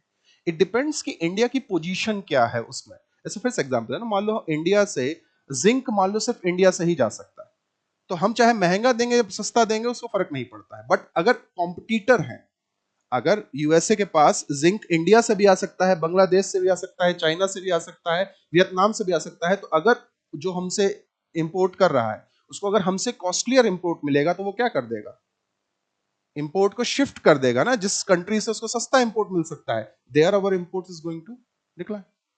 हाँ, so it depends what kind of poly we have. Do we have monopoly? Then we will control. But if it is not a monopoly, we will not. देखो अभी आप लोग एक ही बुक को फॉलो करिए जब तक कि आप प्री दे रहे हैं, ठीक है, और क्लासेस में हम इसको और डेवलप करेंगे. अब मेंस में देखो क्या होता है, अभी क्लियर कर देता हूं. मेंस में बुक नहीं लिखनी है, मेंस में लिखने हैं अपने विचार. तो अभी सबके लिए गाइस, कोई भी एक बुक पकड़ो, अपने आइडियाज को अपने कॉन्सेप्ट्स को बिल्ड करो, साथ में करंट से पढ़ के यानी एडिटोरियल से पढ़ के उसका रियल लाइफ एप्लीकेशन सीखो. तो मेंस के लिए तुमको कोई अलग से बुक नहीं लिखनी है. मेंस के लिए तुम्हारा एक कैरेक्टर डेवलप होना चाहिए जिसकी जर्नी में वो आप आ चुके हैं. उसमें थोड़ा टाइम लगेगा उस कैरेक्टर को डेवलप होने में, कि जब आप आंसर लिखोगे ना गाइस, सिर्फ इकोनॉमिक्स नहीं, आपको हिस्ट्री भी आना चाहिए, आपको पॉलिटी भी आना चाहिए, आपको ज्योग्राफी भी आना चाहिए, आपको दूसरी चीजें साइंस एंड टेक के बारे में. अब जब भी हम डिजिटल करेंसी पढ़ेंगे, क्रिप्टो और ब्लॉकचेन आएगा ही आएगा. सो है ना, अलग अलग सोर्सेज नहीं. अभी आप अपने कैरेक्टर को बिल्ड करिए. अभी आप हर चीज को एकदम नया पढ़ रहे हो, पहली बार हिस्ट्री पढ़ रहे होगे, पहली बार अभी ज्योग्राफी पढ़ोगे, अभी इकोनॉमिक्स का टेक्निकल का पार्ट आएगा, तो अभी 10 सोर्सेज की बजाय आप इससे अपना कैरेक्टर बिल्ड करो. अगर कहीं पे कुछ रिक्वायरमेंट होगी भी, I will tell you, as of now is more than enough. I will recommend a book, है ना, not right now, later on. हाँ, और कुछ डन है.